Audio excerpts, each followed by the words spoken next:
The emergency department never truly slept, but tonight it sounded different. Monitors screamed. Stretchers collided. Rain hammered the windows like incoming artillery.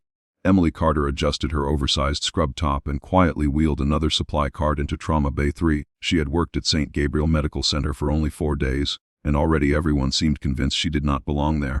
"Careful," a resident muttered as she passed. "Try not to trip over your own feet." Several nurses laughed. Emily smiled politely without answering. The charge surgeon, Richard Hayes, watched her from across the room with open disappointment. "Who hired her?" he asked loudly enough for everyone to hear. "She moves like she's afraid of oxygen." Nobody defended her. Emily simply organized the instruments with calm, precise movements. Her silence irritated them even more. At midnight, the emergency doors exploded open. Paramedics rushed inside with 3 critically injured patients pulled from a highway pileup involving a military convoy. Blood covered the stretchers. One soldier had chest trauma, another had severe burns. The third had stopped breathing twice during transport. "Move," Dr. Hayes shouted. The emergency room erupted into controlled chaos. Emily stepped backward, allowing everyone else to flood forward first. "Stay out of the way," Hayes barked. "Watch and learn." She nodded. Then every light inside the hospital flickered. 1 second later, the entire eastern wing went dark. Emergency generators activated, but only half the equipment restarted. Several ventilators remained dead. A terrified respiratory therapist whispered, "We're losing power." Before anyone could react, another ambulance screeched outside. This one carried no patient. Instead, 4 exhausted Army Rangers jumped out carrying an unconscious woman in civilian clothes. "She's not registered," security yelled. "She doesn't need paperwork," one Ranger snapped. "She needs blood now." The unconscious woman's pulse was fading rapidly. Hayes looked furious. "We already have 3 critical cases. Take her somewhere else." The Ranger stepped closer. "If she dies because you delayed treatment, you'll regret it for the rest of your life." Hayes folded his arms. "I don't take orders from soldiers." Emily looked carefully at the woman's injuries. A tiny puncture wound near the shoulder. Unusual bruising. Shallow breathing. She suddenly spoke. "That's not blood loss." The room became silent. Hayes stared at her. "What did you say?" Emily walked closer. "She's been poisoned." Several doctors laughed. Hayes crossed his arms. "You've been here 4 days and you're diagnosing poison from across the room." Emily met his eyes. The pupils, the muscle rigidity. The breathing pattern.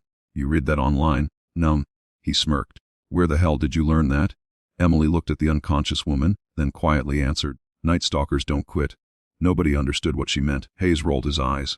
"This isn't a movie." Emily ignored him. She gently lifted the patient's sleeve. Hidden beneath dried blood was a faded military tattoo. Emily froze. She recognized it instantly. Very softly she whispered a name, Captain Lena Brooks. The one Ranger looked shocked. "You know her?" Emily nodded once. "We served together." The room erupted with confused voices. "You were military? A nurse? Doing what?" Emily never answered. Instead she grabbed a syringe. Hayes stepped directly into her path. "Absolutely not." "Move."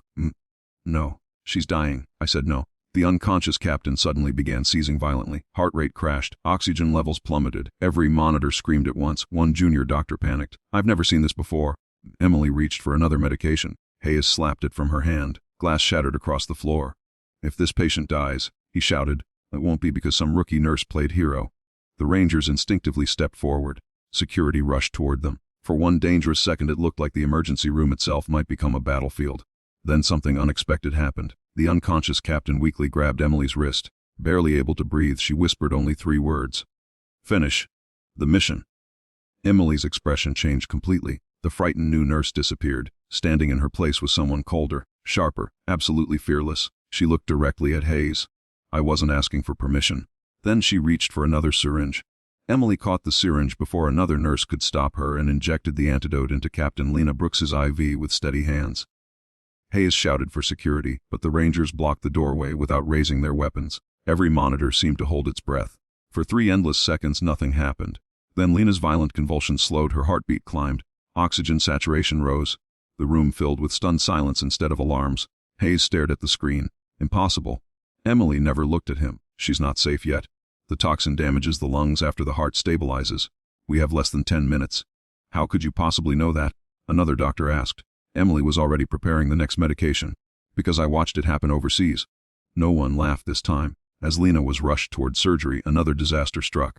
One of the convoy soldiers suddenly crashed. His blood pressure disappeared. The backup generator flickered again, shutting down half the operating suite. Nurses froze, unsure which patient to save first. Hayes hesitated. Emily did not. "Move him to Bay 2. Hand ventilate. Cross-match 2 units. You compress the femoral artery.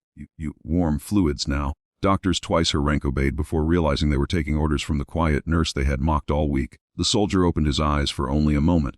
Looking at Emily, he whispered, "Raven." She squeezed his shoulder. "Stay with me." Hayes heard the name. "Raven, who are you?" Emily finally answered without slowing her work.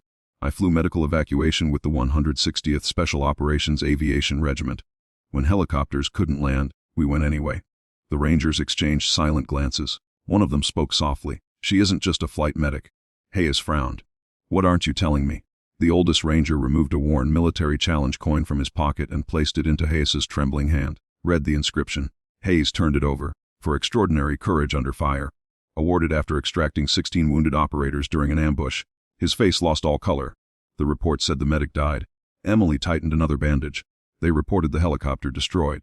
They never found me." No one spoke. Outside, thunder shook the hospital. Inside, another monitor screamed. The burned soldier had gone into cardiac arrest. Emily sprinted across the room, climbed onto the stool, and began directing the resuscitation with absolute precision. Every compression, every medication, every instruction came with calm confidence. Minutes felt like hours. Clear. The shock echoed through the room. Flatline. Again. Clear. Another shock. Nothing. Several staff members lowered their heads. Emily refused. "One more." The Hayes quietly said, "He's gone." Emily looked straight into his eyes. "Night Stalkers don't quit." She delivered one final shock. The monitor erupted into a steady rhythm, a heartbeat, then another. The room exploded with relieved cheers. Even Hayes stood speechless. Hours later, dawn painted the windows gold. Every critical patient was alive. Captain Brooks slowly opened her eyes. The first person she saw was Emily. "I knew you'd finish the mission," Lena whispered. Emily smiled for the first time all night. There was never another option. Hayes approached, his voice unrecognizable. "I judged you before I knew you. I confused quiet with weakness." Emily shook her head gently. "Most people do." He extended his hand. "I'd be honored to work beside you." She accepted it. Respect did not come from revenge. It came from actions no one could deny.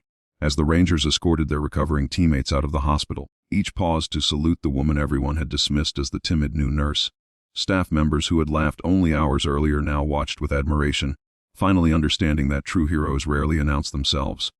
They simply step forward when everyone else steps back. Some legends wear medals where the world can see them. Others hide their scars beneath ordinary scrubs, waiting for the moment someone needs them most. If this story reminded you that courage is often silent until the hardest moment arrives, subscribe for more unforgettable stories of ordinary people revealing extraordinary strength when hope seems lost.